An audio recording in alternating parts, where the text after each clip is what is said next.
서로에게 인사합시다. 하나님이 당신을 사랑하십니다. 잘 오셨습니다. 축복합니다. 인사도 가겠습니다. 네, 우리가 주님 앞에 이제 이렇게 또 예배하는 기쁨도 정말 즐겁고 행복한 그런 시간 되기를 주의 이름으로 간절히 소망합니다. 오늘 우리가 함께 살펴보는 본문은 이제 그 예수님께서 한 바리새인 지도자의 집에서 식사하던 자리에서 말씀하신 큰 잔치 비유가 등장하고 있습니다. 14장 1절을 보면 이 장면은 안식일 날 예수님이 바리새인 지도자의 집에 초청을 받아 식사 자리에 가신 것으로 그렇게 시작되는데요. 그 자리에 모인 사람들은 율법학자들과 바리새인들, 당시 종교적 모범적이라고 인정받던 사람들이 주를 이루었습니다. 하지만 그들은 예수님을 환영하기보다는 이제 그분의 행동을 감시하면서 흠을 찾으려 했는데, 그런 가운데 예수님은 병든 사람을 고쳐주셨고 안식일에 병 고치는 것이 옳으냐라는 논쟁이 벌어지고 말았죠. 여기에 예수님은 율법보다 궁율이 우선이다라고 말씀하시면서 이 잔치에서 상석에 앉으는 사람들을 향해서 이 겸손의 중요성을 강조하고 계십니다. 또한 대가를 바라고 부유한 사람들만 초대하지 말고 이제 가난하고 병든 자들을 초대해야 된다라고 말씀하셨는데, 이렇게 예수님의 말씀은 바리새인들의 자존심을 깨트리고 있는 상황이었죠. 그때 한 사람이 예수님께 이렇게 말하는데요. 15절에 보니까 무릇 하나님의 나라에서 떡을 먹는 자는 복되도다라고 얘기해주고 있죠. 표면적으로는 신앙적인 고백 같지만 사실 그 사람은 예수님의 꾸짖음을 무시하면서 자신들은 이미 하나님의 나라에 들어갈 자격이 있다라고 말하는 장면이 됩니다. 그러자 예수님께서 오늘의 큰 잔치 비유를 말씀하신 것인데요. 이 비유의 내용은 다음과 같습니다. 어떤 사람이 잔치를 준비하고 많은 사람을 초대했죠. 근데 초청받은 사람들이 각자 핑계를 대요. 밭을 샀다고, 소를 샀다고, 또 장가를 들었다고. 결국 주인은 이 화가 나서 길거리와 골목에 가난한 자들과 이 병든 자들을 불러서 이 잔치를 채우고, 더 나아가 산 울타리까지 가서 이 강권하여 사람들을 데려오게 합니다. 그리고 마지막으로 주인은 말하기를 이렇게 가르쳐주고 있어요. 전에 청함을 받은 그 사람들은 하나도 내 잔치를 맛보지 못하겠다, 이렇게 얘기해주고 있죠. 이 장면을 깊이 들여다보면 예수님께서 이 앞서 보여주셨던 안식일 논쟁과 이 자연스럽게 연결되는데요. 누가복음 14장 1절부터 14절을 보면 예수님은 안식일에 병든 자를 고치셨는데, 이때 바리새인들과 율법학자들은 안식일이라는 율법적 명분을 내세워서 이 병고침조차 하지 못하게 하려 했습니다. 왜냐하면 그들에게는 안식일 규례가 중요했고요, 또한 율법을 지키는 것만이 경건이라고 생각했기 때문이겠죠. 하지만 예수님은 이렇게 말씀하십니다. 누가 자기 아들이나 소가 우물에 빠졌으면 안식일이라도 곧 끌어내지 않겠느냐라고 말씀하시면서 안식일일수록 더 긍휼을 베풀고 또 더 생명을 살려야 한다는 것을 말씀해 주셨습니다. 이 바리새인들이 율법의 명분과 규칙을 붙들고 있었지만 그 명분이 오히려 이 긍휼을 막고 있었다라고 볼 수가 있는데요. 그래서 예수님은 오늘 본문에서 말씀하시기를 하나님의 나라의 잔치에 참여하는 자격은 명분과 규칙이 아니라 긍휼을 입은 자들이고 주인의 초청에 응답한 자들이다라고 그렇게 말씀해주고 있는 거겠죠. 구약에서도 이런 모습을 볼 수가 있는데, 사무엘상 15장을 보면 이 사울 왕이 하나님의 명령을 어기고 이 아말렉과의 전쟁에서 이 전리품을 챙기는 장면을 여러분들은 기억하고 있을 것입니다. 이때 사울은 매우 그럴싸한 명분을 내세웠어요. 어떤 명분이냐면 이 좋은 전리품으로 하나님께 제사하려고 가져왔습니다 라고 얘기했는데, 그러나 하나님께서는 사무엘을 통해서 사울에게 하신 말씀이 있죠. 우리 함께 다 같이 읽도록 하겠습니다. 시작. 순종이 제사보다 낫고 듣는 것이 수양의 기름보다 낫다. 아멘. 이 사울은 법칙과 이 명분으로 자신의 행동을 포장했지만 하나님은 순종과 긍휼을 원하셨다라는 것을 알 수가 있는데요. 오늘 본문 속의 바리새인들 역시 마찬가지라고 얘기할 수가 있어요. 그들은 율법을 지킨다라는 명분, 그 명분으로 자신들이 하나님 나라의 주인공이라고 확신했지만 정작 하나님의 긍휼을 외면하고 자신만의 법칙 안에 갇혀있던 사람이 바로 바리새인들과 율법학자들이었습니다. 그러나 예수님은 그 잔치에 자격 없는 자들, 가난한 자들, 병든 자들, 저 멀리 외곽에 있는 사람들까지 강권하여서 초대하게 되었는데요. 이것이 의미하는 것은 즉 구원의 주권은 하나님께 있고 그분의 긍휼로 인해서 구원의 잔치가 열린다라는 것을 말해주고 있습니다. 신앙생활을 오래 하다 보면 저와 여러분, 우리 모두가 이 바리새인들과 같은 문제들에 빠질 때가 많이 있게 되죠. 마치 내가 열심히 했기 때문에, 내가 직분을 받았기 때문에, 누군가보다 더 낫기 때문에 하나님의 잔치에 들어갈 자격이 있다라고 착각할 때가 많이 있습니다. 그러나 오늘 말씀은 분명히 얘기해주고 있는 것이 있는데요, 우리는 모두 하나님의 긍휼로 말미암아 초대받아 이 구원의 잔치에 참여한 자들이라는 거죠. 내가 구원받은 것은 직분이나 아니면 어떤 경험이나 어떤 지식들이 아니라 바로 하나님의 긍휼, 그러니까 이 구원을 베푸신 이 주인의 어떤 그런 긍휼하심으로 인하여서 우리가 구원을 받게 된 것입니다. 그러니까 우리가 괜찮은 사람이고 그럴싸한 사람이고, 내가 교회를 오래 다녔기 때문에 아니면 누군가보다 내가 윤리적으로 낫기 때문에 이 자리에 있는 것이 절대로 아니라는 거예요. 그러니까 우리가 이 기독교의 구원의 가장 중요한 핵심은 바로 이 긍휼하심에 있습니다. 긍휼하심과 하나님의 은혜, 거기에 있는데요. 그러니까 우리가 이 안식일에 우물에 빠져 죽을 수밖에 없는 그런 존재였지만 우리 주님이 손을 내미셨고 또 우리를 끌어내어 주신 거예요. 하나님의 긍휼로 말미암아, 하나님의 한없는 긍휼로 인해서 우리는 구원받았고 하나님의 나라 잔치에 참여할 수가 있게 된 것이겠죠. 하나님이 긍휼을 베풀었다는 것은 항상 이 베푸는 쪽에서 하는 주권적인 행위다라고 할 수 있는데요, 아무리 여러 가지 법칙과 명분이 있어도 베푸는 쪽에서 그 긍휼함을 베푼다면 그 법칙과 명분은 깨지게 되는 것입니다. 그러니까 이런 부분을 우리는 자녀를 통해서 많이 볼 수가 있게 되는 거예요. 그러니까 자녀를 키울 때도 원칙과 명분으로 자녀를 키우지 않습니다. 그러니까 법칙대로 따지면 나에게 잘못하는 자녀들을 자녀라고 얘기할 수 있어요, 없어요? 할 수 없죠. 야, 너 나 잘못하니까, 화냈으니까, 너 나에게 짜증냈으니까, 너 나에게 효도 안 했으니까 너는 자녀가 아니야 라고 얘기할 수 있는 거잖아요. 그러니까 내가 이제 그 법칙대로 따지면 내 돈 써가면서 그간 못하는 자녀들을 자녀라고 얘기할 수가 없어요. 그러니까 내가 세운 원칙대로 하지 않은 자녀는 자녀라고 얘기할 수가 없는 것입니다. 그러나 우린 자녀를 그렇게 키운 적이 없습니다. 자녀를 키울 때는 언제나 법칙과 명분으로 키우지 않았고 언제나 부모가 가진 긍휼함으로 자녀를 키워냅니다. 내 마음에 쏙 들지 않아도, 내 속을 막 뒤집어 놔도 얘는 내 자녀예요. 내가 자녀에게 뭐 하는 거예요? 긍휼을 베푸는 거예요. 이 긍휼함으로 자녀를 키워내는 겁니다. 긍휼함이 있으니까 이 법칙과 명분이 없어도 예외가 존재하고 사랑하면서 그 자녀를 키워내는 것이 바로 우리가 가지는 모습들이죠. 여러분과 제가 가진 구원도 마찬가지예요. 구원이라는 것을 법칙과 명분으로 해석할 수가 없고요. 우리가 이제 구원에 관해서 어떤 법칙과 명분으로 그런 것들을 내세울 때가 있지만 바리새인들처럼 나는 아니지요. 나 정도면 구원받을 만합니다. 내가 천국에 없을 리 없어요. 나 정도면 괜찮은 사람이니까 나는 괜찮은 사람이에요. 라는 생각으로 자기 명분을 세우려고 할 때가 있다라는 거예요.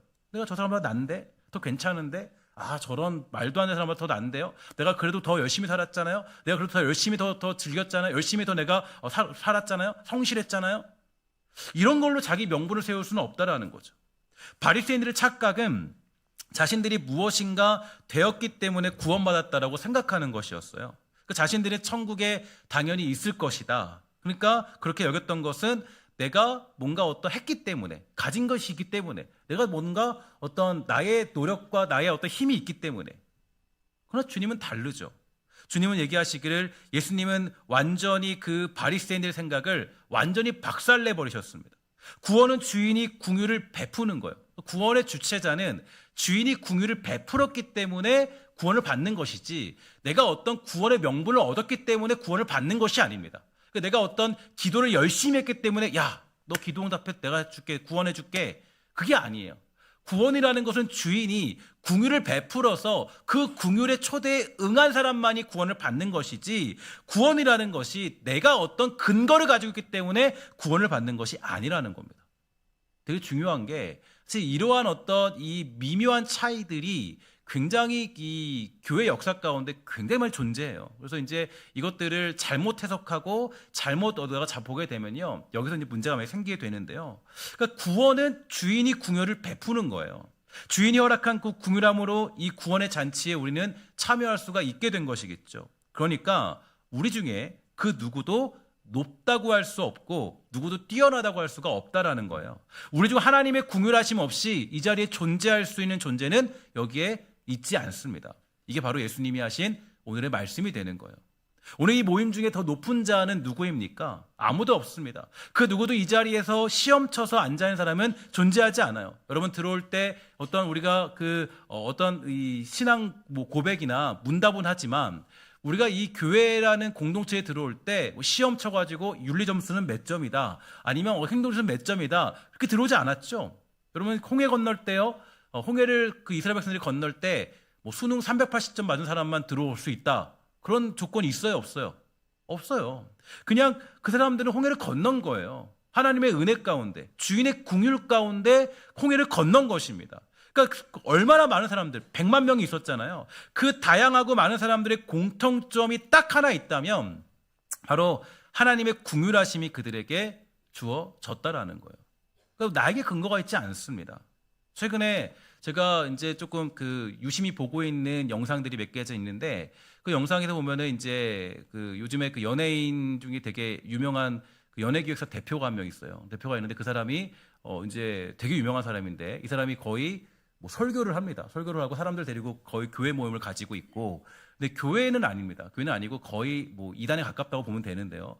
이제 굉장히 그럴싸하게 대답을 많이 해요. 그래서 여러분 조심하셔야 되는 게, 그냥 연예인이라고 연예인 좀 똑똑한 사람인데 이 사람이 이렇게 말하니까 맞겠다, 절대로 속아놓으면 안 됩니다. 왜냐하면 전혀 신학적인 기반이 안 돼 있는 상태이기 때문에 이 설교한다라는 것은 사실 신학적인 기반이 되지 않으면 이 설교하는 것이 사실 이게 잘못된 해석으로 할 가능성이 되게 커요. 제가 한번 얘기해 볼게요. 잘 들어보세요. 최근에 한 연예인이 하나님의 예정하심에 대해서 설명하는 영상이 아주 이제 보면서 이게 영상이 있어요. 근데 그 영상을 봤는데, 그 내용은 하나님이 구원에 대한 예정에 대해서 얘기할 때 이렇게 얘기하는 겁니다. 그러니까 이게 되게 그럴싸하게 대답을 해요. 그러니까 하나님께서 미래를 다 알고 계시기 때문에 한 사람의 인생을 쭉 보시고 그 구원에 응답할 사람들을 예정하셨다라는 거예요. 무슨 얘기냐면, 여기에 한 성도가 있는데, 이 성도가 이제 하나님은 미래를 아시는 분이니까 이 사람이 성도를 보고, 성도가 그러니까 드라마처럼 그 사람의 미래를 쫙 이렇게 돌려보면 이 사람은 구원에 대해서 응답하는 그런 모습, 결정권이 있으니까 결정을 하는 것을 미리 아시고 그거 가지고 이 사람을 예정했다라고 표현하는 그런 장면이 있습니다. 그러니까 이 말이 여러분 어떻게 들리세요? 굉장히 합리적으로 보이고 되게 그럴싸하게 들리잖아요. 근데 그러나 이 해석에는요 굉장히 심각한 문제가 있습니다. 먼저 어떤 문제냐면, 지금 여러분들이 제가 앞에 들었던 말씀들을 조금 잘 받아들였다면 여기에 뭐가 빠졌냐면, 하나님의 주권과 긍휼하심이 빠진 거예요. 그러니까 이제 선택이 누구에게 있는 거죠? 나에게 있는 거죠. 결국에 이게 어떤 사람을 돌려봤을 때 쭉 미래를 돌려보니까 이 사람은 구원에서 응답하는 그런 모습이 있으니까 이 사람을 택했다는 거예요. 근데 이렇게 되면 문제가 뭐냐면, 구원에 관해서 뭐가 빠졌냐면 하나님의 주권과 긍휼하심이 빠진 거죠. 그러니까 구원을 베푸는 쪽이 있는 게 아니라 구원을 택한 쪽은 어디예요? 내가 되는 겁니다.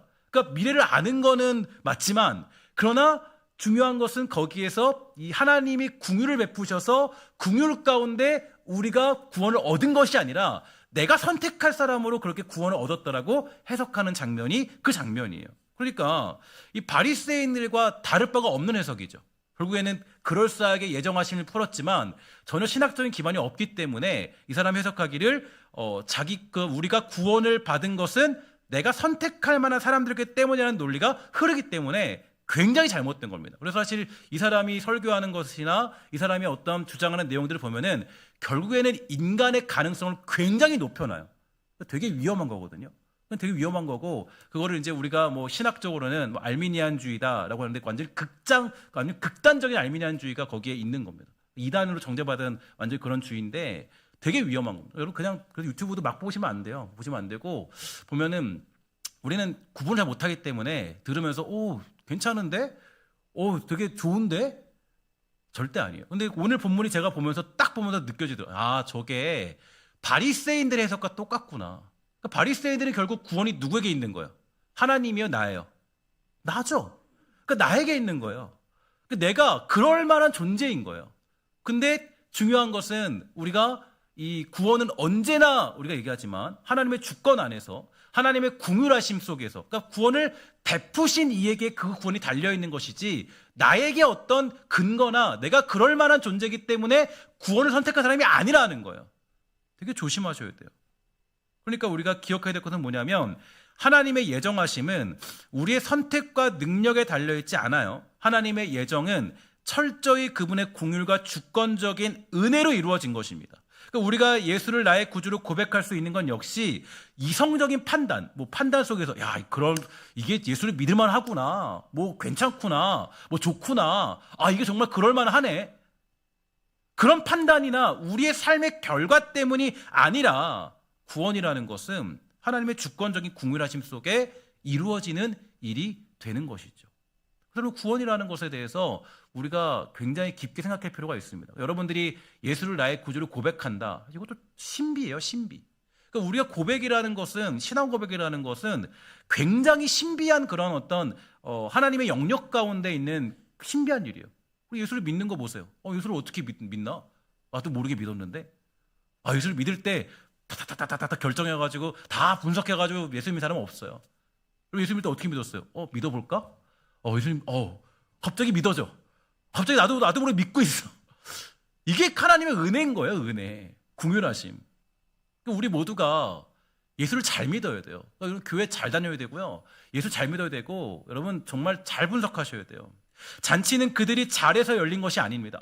우리 잔치 여는데 구원잔치 열렸잖아요. 구원잔치 열렸는데 잔치를 사람들이 잘했기 때문에 잔치 열어줄게, 그럴만하다, 그러지 않았어요. 잔치를 베푼 것은 주인입니다. 초청받은 사람들이 오지 않는다고 해서 잔치를 멈추지 않았어요. 그 잔치는 주인이 하고자 하는 목적대로 계속 진행되었습니다. 이게 우리를 향한 하나님의 확고한 의지가 되는 거죠. 오늘 한국교회는 외형적으로 여전히 성장한 모습을 보이고 있어요. 물론 일부에서는 쇠퇴기다, 위기다라고 말하기도 하지만 여전히 그래도 이 많은 교인 수를 유지하고 있죠. 400만, 500만 정도의 교인 수를 유지하고 있는데 큰 대형 교회들이 존재하면서 있기 때문에 교회가 지금 현재로서 많이 줄어들었다고 보기에는 좀 어렵습니다. 그러나 우리는 이런 외형적인 성장으로 인해서 마치 우리가 구원받은 자들이라는 확신을 가지게 될까 두려워야 돼요. 그러니까 성장했기 때문에 우리 구원받았다, 대형 교회가 많고 한국 교회가 성장했기 때문에 우리가 초청받은 자들이라는 확신을 하는 것만큼 위험한 것이 없습니다. 요즘 한국 교회의 안타까운 현상 중에 하나는 이 대형 교회만 교회라는 생각하는 분위기도 많이 있어요. 조금이라도 편하게 신앙생활하기 위해서 대형 교회만 찾아다니는 경향도 많이 있습니다. 작은 교회는 아예 취급조차 하지 않는 사람들도 많이 있어요. 그러나 우리가 반드시 붙잡아야 될 확신은 무엇인가 보면 우리의 구원과 신앙이 교회의 크기나 조건에서 주어지는 것이 아니라는 거예요. 정말 여러분 기억하셔야 돼요. 교회가 크기 때문에 구원이 있는 것이 아닙니다. 교회가 크기 때문에 그 목사가 능력 있는 것이 아니에요. 우리의 구원과 신앙에 교회의 크기나 조건에서 주어지는 것이 아니다. 매우 당연한 이야기 같지만 조금만 방심하면 우리는 이것을 쉽게 잊어버리게 되는 거예요. 이러한 상황을 우리의 삶에 좀 적용을 해보면 우리가 구원받는 것은 반드시 예수 그리스도로부터 시작되어서 그분으로 인해서 완성되는 것이에요. 어떤 사람도 예외가 없습니다. 그런데 때로 우리는 신앙의 연수나 직분이나 헌신이 우리의 구원을 보장하는 것처럼 여길 때가 많이 있다라는 거죠. 하지만 구원을 나로부터 찾기 시작하면 우리 심각한 상황에 빠질 수밖에 없습니다. 우리는 어떤 상황, 어떤 시대, 어떤 세상 속에서도 우리의 구원이 하나님께 있음을 고백하는 믿음이 저와 여러분들에게 있어야 되는 줄 믿습니다. 우리의 구원은 하나님부터 시작되는 거예요. 우리의 노력이나 힘이나 능력이 아니라 하나님께서 주권적으로 베푸신 은혜로 인해 우리는 이 자리에 있는 것입니다. 사도 바울은 고린도후서 4장 5절과 6절에서 이렇게 고백했죠. 함께 다 같이 읽도록 하겠습니다. 시작. 우리는 우리를 전파하는 것이 아니요 오직 그리스도 예수의 주되신 것과 또 예수를 위하여 우리가 너희의 종된 것을 전파함이라. 어두운 데에 빛이 비치라 하셨던 하나님께서 예수 그리스도의 얼굴에 있는 하나님의 영광을 아는 빛을 우리 마음에 비추셨느니라. 아멘. 바울의 고백은 명확합니다. 우리가 예수를 믿는다라는 것은 우리의 원칙과 증거로 확증되는 것이 아니라 하나님이 베푸신 은혜와 긍휼로 이루어진다. 그리고 그 구원이 드러나는 삶의 모습은 또한 예수를 위하여서 우리가 너희의 종된 것이다. 우리는 이 땅에서 군림하면서 예수님을 드러내고 싶어 합니다. 더 많은 것을 가졌기 때문에, 내가 더 성공했기 때문에 예수를 믿는다라고 증명하고 싶습니다. 내가 기도하면서 땅에 투자했더니 땅값 오른 것 봐라, 내 자식 잘된 것 봐라 하면서 예수 믿는 것을 증거하고 싶어요. 그러나 바울은 그런 것으로 주님의 종된 것을 드러낸 적이 없습니다. 왜냐하면 우리 실력으로 구원받지 않았기 때문이에요. 오히려 그는 자신이 가진 모든 것을 배설물로 여겼습니다. 세상이 말하는 성공은 지식과 돈과 능력이 있어야 된다라고 성공했다고 얘기하지만, 사도 바울은 지식도 버리고 돈도 버리고 능력도 버렸습니다. 심지어 그 마지막 단계인 혈연 관계로 다 버렸어요. 왜냐하면 그 모든 것을 버려보니까 자기 안에 남는 것은 오직 예수 그리스도밖에 남지 않았기 때문이에요. 세상의 종이 되어 살아가는 그 인생이 오히려 하나님을 드러내기에 가장 합당한 것이라고 사도 바울은 고백하고 있죠. 우리는 말씀을 들을 때마다요, 이런 얘기 많이 들어요. 낮아져야 됩니다. 겸손해야 됩니다. 함께 다 같이 따라합니다. 낮아져야 한다. 겸손해야 된다. 그럼 여러분 생각해 보셨어요? 왜 낮아져야 되죠? 왜 겸손해져야 돼요? 사실 이 말은요, 기독교에서만 얘기하는 게 아니라 다른 종교에서도 수도 없이 얘기해요. 불교에서도 높아지세요 얘기합니까? 아니죠. 똑같이 얘기해요. 낮아져야 된다. 겸손하십시오.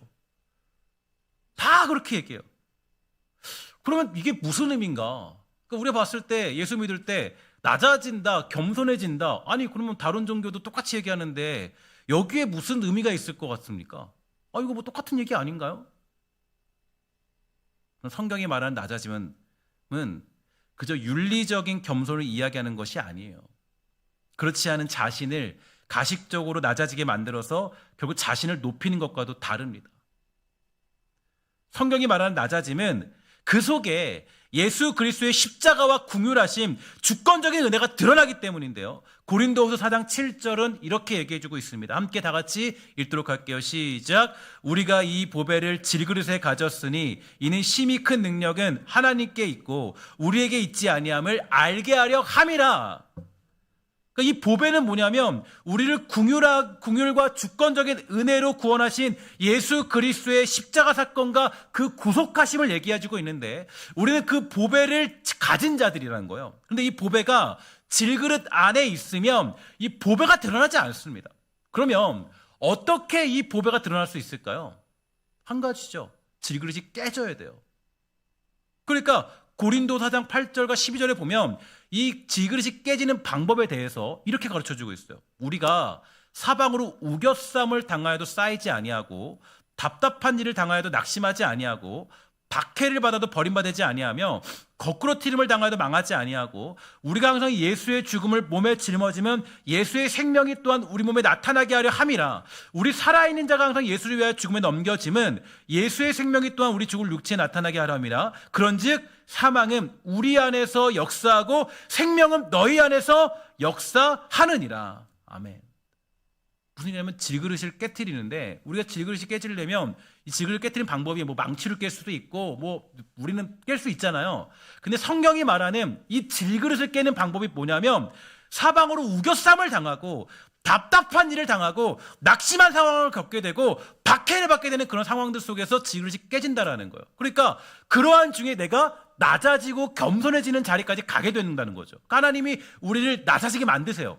겸손해지게 만드세요. 그 만들어지는 가운데 뭐가 있냐면, 질그릇을 화려하게 만들지 아니하고 질그릇이 깨트려서 그 가운데 십자가의 은혜가 드러날 수 있도록 주님이 만드신다라는 거예요. 그러니까 우리가 그 원하지 않는 고난의 방법으로 우리를 하나님이 깨트려서 우리가 그 보배가 드러나도록 만드시는 하나님, 그게 우리가 낮아지고 겸손해지는 모습들의 이유가 되는 거예요. 우리가 원하지 않는 고난과 낮아짐들이 있는데, 주님이 그렇게 하시는 이유가 뭐냐? 이유가 뭐냐면, 이 가만히 생각해 보면 이 우리가 그냥 질그릇을 화려하게 만들어줄 수 있는데 왜 깨트리나 보니까요, 이것을 하지 않으면 바리새인들과 같은 우리의 모습 때문에 주님 그렇게 하시는 것 같아요. 그러니까 보배를 내 힘으로 만든 것인 줄 착각하기 때문에, 잔치를 베푸신 주인의 긍휼을 잊어버리기 때문에 하나님은 질그릇을 깨트려서 보배를 드러내시는 겁니다. 그러니까 우리가 하나님이 나를 낮아지는 자리로 인도하시고 겸손의 자리로 인도하시는 이유는 그렇게 가야만 예수 그리스도가 드러나기 때문이에요. 그러니까 우리가 예수 믿고 조금 힘들고 어려운 게 뭐냐면 다 기대하는 거는 질그릇이 화려해지길 원해요. 내가 뭔가 누군가의 굴림에서 예수 믿는 것 대단하게 증명해주고 싶어요. 내가 예수 믿으니까 다 잘 되더라. 다 뭔가 행복하더라. 뭔가 내가 되게 다 잘 풀리더라. 근데 하나님 그렇게 안 하세요. 하나님 어떻게 하시냐면 하나님은 오히려 우리를 낮아지게 만드시죠. 그리고 그 예가 있는데 사도 바울도요. 처음에 이걸 이해하지 못했습니다. 그래서 바울도 예수를 믿고 나서 가장 이해하지 못했던 게 아니 왜 하나님은 이렇게 우리를 사용하시느냐. 왜 우리를 이렇게 고난 중에 인도하시냐 이해를 못했어요. 근데 바울이 언제 이해했냐면 바로 자기에게 찾아온 그 사단의 가시였습니다. 이거를 경험했을 때 알게 됐어요. 뭐라 그러냐면 바울이 기도했죠. 그 가시가 떠나게 해달라고. 왜냐면 바울이 그동안 기도했을 때 사람들이 그림자만 밟아도 막 치유되고 그러잖아요. 근데 문제가 뭐냐면 자기 병은 못 고치는 거예요. 자기가 병이 있는데 이 병이 뭔지 몰라요. 이게 안질인지 두통인지 뭔지 몰라요. 근데 되게 너무 괴로웠나 봐. 그러니까 병이 있으니까 너무 괴롭죠. 그 병이 근데 간질이라 그러면은 막 복음 전하다가 갑자기 확 쓰러지는 거예요. 막 거품 물고. 근데 여러분 간질 걸린 사람 이렇게 봤나요? 보면은 죽은 것 같잖아요. 근데 여러분 그럼 어떨까요? 얼마나 망신살이 있어요. 네 병도 못 고치는 게 무슨 복음을 전한다고. 바울이 그러니까 보니까 아마 기도했나 봐요. 기도했는데 이렇게 얘기해요. 내가 이것을 떠나가도록 몇 번 기도했다고 그러죠? 3번. 근데 이 3번이라는 것은 하나님 고쳐주세요가 아니에요. 뭐냐면 하나님 진짜 하나님 앞에 그냥 일주일 동안 20일 동안 금식 기도하면서 하나님 떠나게 해달라고 기도한 거예요. 바울 정도 스타일이면은 정말 힘을 다해 기도한 거예요. 근데 이게 떠나가요 안 떠나가요? 안 떠나가죠. 바울이 그때 알았어요. 주님이 말씀해 주시는 거예요.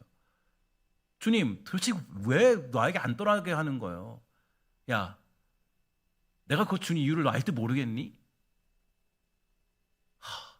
주님 알겠어요. 그 사단의 가시를 준 이유가 뭐냐면 내가 교만하지 않게 하시려고 구원이나 힘과 능력이 너에게 있지 않고 나에게 있다는 걸 알게 하기 위해서. 그래서 여러분 사단의 가시가 없었다면 바울은 낮아질 수가 없어요.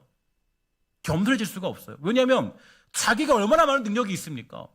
얼마나 많은 사람이 고침받고 변화되고 막 예수 믿고 놀라운 은혜를 받잖아요. 근데 사단의 가시마저 없었다면 바울은 그랬을 거예요. 바리새인처럼 나 정도면 사도 될 만하잖아. 나 정도면 능력 있지? 어떻겠니? 그 하나님 어떻게 하세요?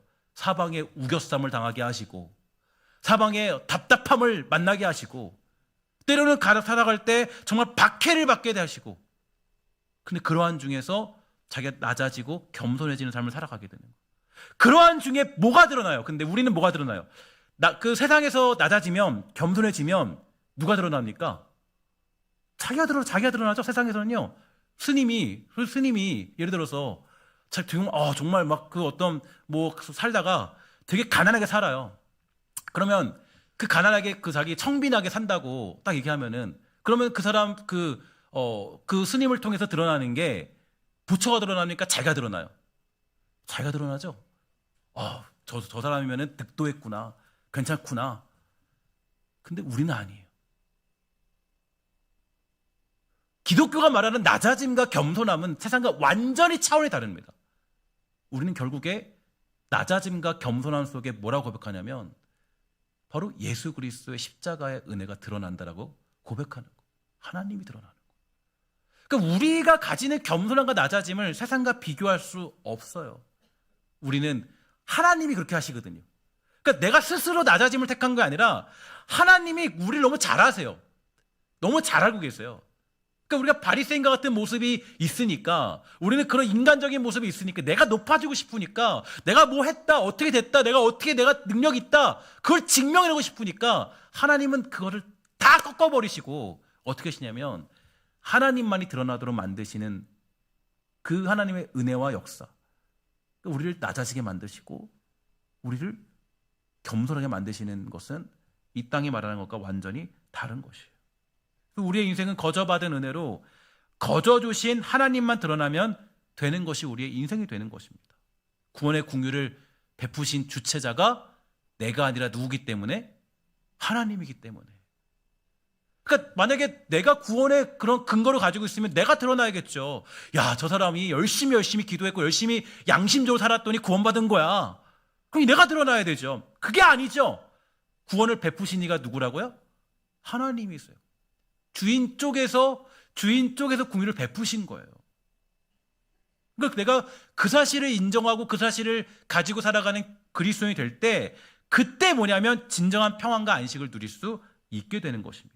그래서 자꾸 내 자신이 드러나고자 할 때는 사실 뭐가 있냐면요.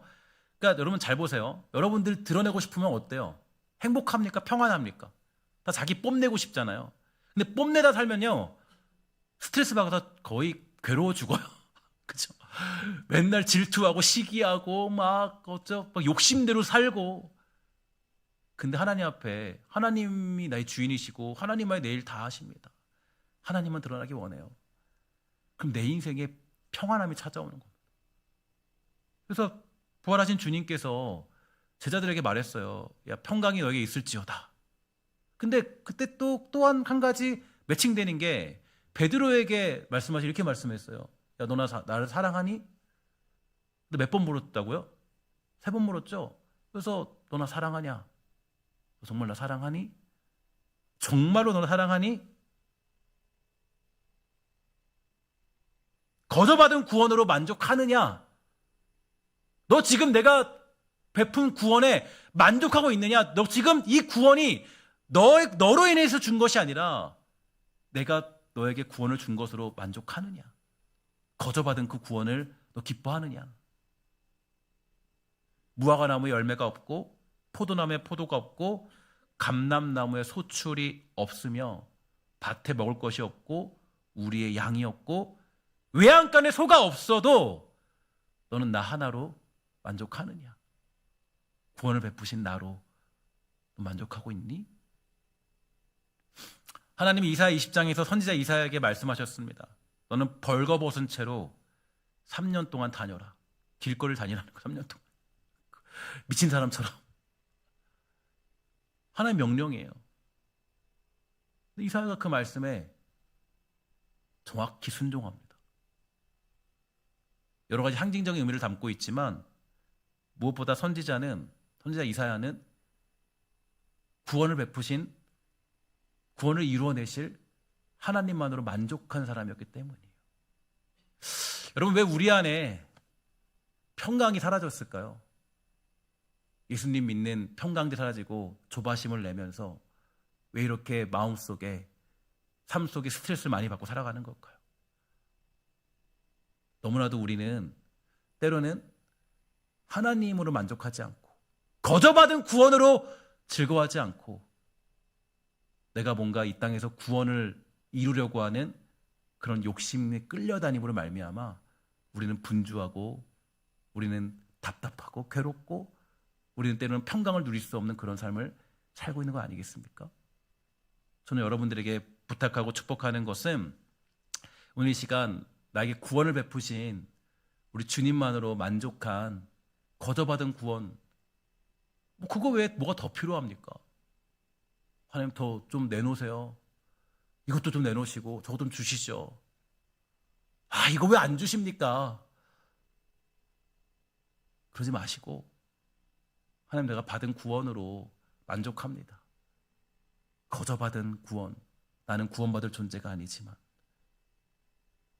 오늘 주신 말씀을 통해서 자신을 잘 점검하고 주어진 인생을 예수 그리스도로 만족하며 살아가는 여러분 되어서 우리 모두가 주님 주신 평강을 여러분 삶 가운데 깊이 누리는 복된 성도가 되기를 주의 이름으로 간절히 부탁을 드리겠습니다. 기도하도록 하겠습니다. 사랑의 아버지 하나님, 감사합니다. 오늘 우리가 이 땅 살아갈 때에 주께서 능력 주시고 힘 주셔서 바리새인처럼 되지 않도록 주여 돌봐주시고, 하나님 그렇게 우리가 다른 것들에 끌려다니는 말미암아 우리의 인생이 괴롭지 않도록 주여 돌보아 주시옵소서. 답답한 일을 당하여도, 낙심할 일을 당하여도 하나님만으로 만족한 인생이 된다면 하나님, 우리가 그 중에도 평강을 누릴 수 있습니다. 우리가 평강을 누린다라는 것은 하나님, 어떤 상황과 환경이 있기 때문에 누리는 것이 아니라 환경과 상황이 주어지지 않는다 할지라도 하나님이 나의 구원자 되심을 고백함으로 얻게 되는 평강이 오니 사랑하는 백성들이 평강을 마음껏 누리며 살아가는 우리 모든 권속들 되도록 주여 돌보아 주시옵소서. 모든 말씀 예수님의 이름으로 간절히 기도합니다. 아멘.